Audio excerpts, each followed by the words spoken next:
KPBS On Demand is supported by UC San Diego's Art Power, presenting Vitamin String Quartet on February 17th at Jacobs Music Center. Tickets at artpower.ucsd.edu.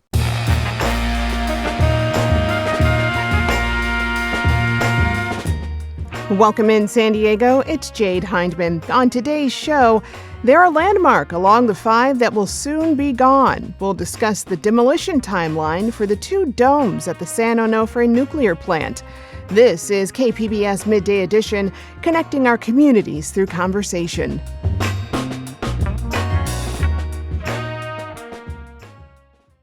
Since 2020, crews have been dismantling the San Onofre nuclear plant piece by piece. You most likely recognize the plant from its iconic twin domes, but the domes' days are numbered as crews prep to remove them. Joining me with the latest is Alexander Nguyen. He covers North County for KPBS. Alex, welcome. Thanks, Jade. Thanks for having me. It's always great to have you in. So first, remind us of what happened to the spent nuclear waste at San Onofre. Well, it's still on site. It's in dry storage containers surrounded by heavy concrete, so it's not going anywhere anytime soon. So, what are the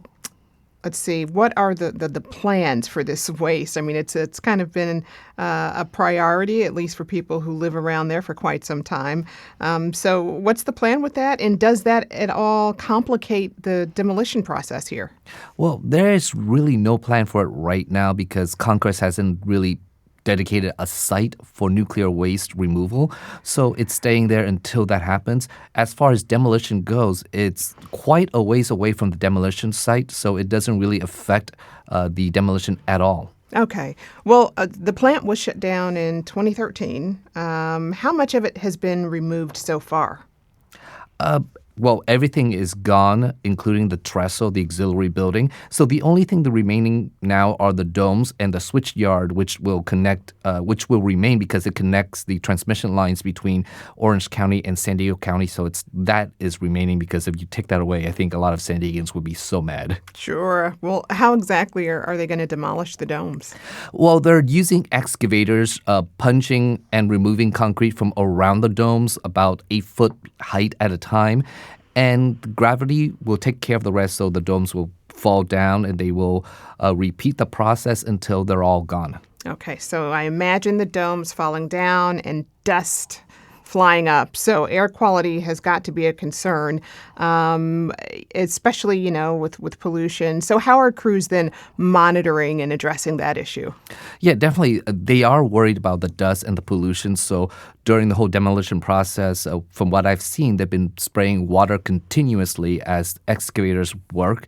And then, as they have these big, huge concrete chunks, they take them inside these tents with negative pressure to break them down further to put into these gondolas cars so that they can be removed off-site. And then they will have air monitors around the whole entire site. And really, it's a radiation monitor just to see what the radiation levels are so that it doesn't exceed safe measures. And what the plan really saying is that what's around the plant right now is just low-level radiation, no more than background radiation, which is the radiation from the sun and everything that surrounds us. So what'll be left of the plant once the domes go? So the only thing that's left, as I said before, is the switch yard and then the protective seawalls to protect the dry storage area. So that will remain. And then a small crew to monitor the radiation levels and maintain the dry storage facility.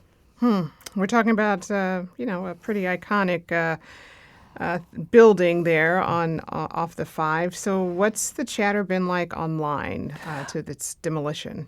Well, as you know, the domes have a very PG-13 nickname here in San Diego. So there's a lot of jokes about that, about reduction. But a lot of people are just expressing sadness at seeing them gone because for so many San Diegans, it is how they know that they are almost home or at least home in San Diego. And some have even suggested that we do a National Historic Monument declaration for it. Mm-hmm. But that's unrealistic because of the radiation concerns. Yeah, and as I ask about folks online, what about people who live close to that area? Any response from them? Folks close to that area, again, they still kind of miss it. I know that some surfers surf around there, and they say, yeah, they kind of use it as a landmark and also as a guide to see where they are in the water, so so they don't get lost, I guess, or not really, because surfing around that area is really good. So sometimes they get pushed off a little bit off site, so they kind of use that as a sort of gauge to see where they are. Where they are. Well, you went up there to San Onofre to observe some of the demolition firsthand. What else did you see?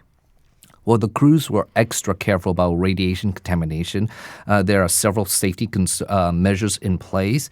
And then when we left, they had us go through this decontamination chamber process to make sure that we haven't been exposed to high level of radiations. Well, talk to me about some of those safety measures. Well, they made us wear these radiation monitor on our badge so that when we walk around site, it will measure the radiation level, just so that we can see, like, hey, it's still a safe level. And then obviously hard hat because it's still a construction area, and then steel toe boots. And then after we're done, as I say, they make us go through this decontamination chambers. Basically, it's just a radiation monitor, and they just kind of scan us to make sure that we are at a safe level to leave the site. Yeah, that's a lot. I mean, so, aside from just the air pollution from the dust, are there any other environmental concerns? Not really, because the site is so far removed from the beach, and it's always been not accessible to the public. So not a lot of environmental concerns, obviously, other than the spent nuclear waste on the site. Yeah. Well, there's still a lot of uncertainty around what will happen to the radioactive waste that is left. Has the federal government then decided on where and how they will dispose of that fuel? I mean, I know earlier you talked a little bit about the federal government, but there's been this push for years and years to get something done and to get this spent fuel moved. Yeah, I talked to the engineer on site, and they said the federal government was supposed to remove the nuclear fuel, spent nuclear fuel, since 1998, and it's 2026, and they haven't done that. There's been talks about having it a depository at Yucca Mountain in Nevada, but there's been but that's been stalled because of political pushback and opposition. So as of right now, we have no idea where the nuclear fuel can go. Well, San Diego County is also exploring ways to recycle that radioactive waste. Where does that effort stand? Right now, it's still in the early planning stages. I know within 90 days from November, when they had that last meeting, that the staff is supposed to come back with a plan and maybe to see how feasible that might be. Interesting. And now I have to ask, what might they use it for in this recycling process? I actually have no idea. Nobody knows yet. Because it's, there are some labs out there that actually are doing this, and I haven't looked too much further into that, so I have no idea what they can be used for. But it is interesting that I did not know that there are labs out there that could recycle nuclear waste. Yeah. So that is interesting. So yeah, wow, it is an interesting possibility there. So when can we expect the domes and the plant to actually be fully demolished? They're telling me at the end of 2027, and the site is expected to be fully demolished and decommissioned by 2028. It is an 8-year process, and they are at about 80% of the way. Wow. All right. Well, we'll continue to watch. I've been speaking with Alexander Nguyen. He covers North County for KPBS. Alex, thank you so much. Yeah, it's been great being here.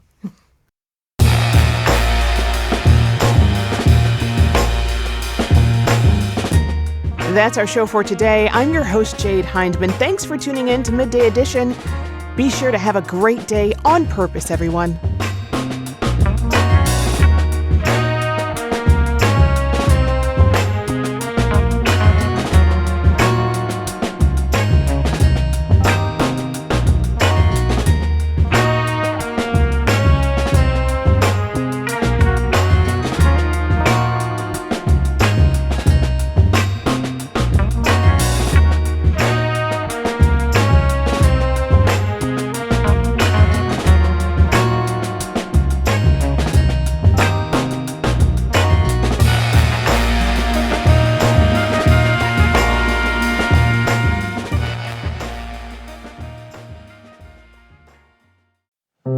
Here in Southern California, we know all too well the devastation wildfires can cause. That's why our mission is to stop the next one before it starts.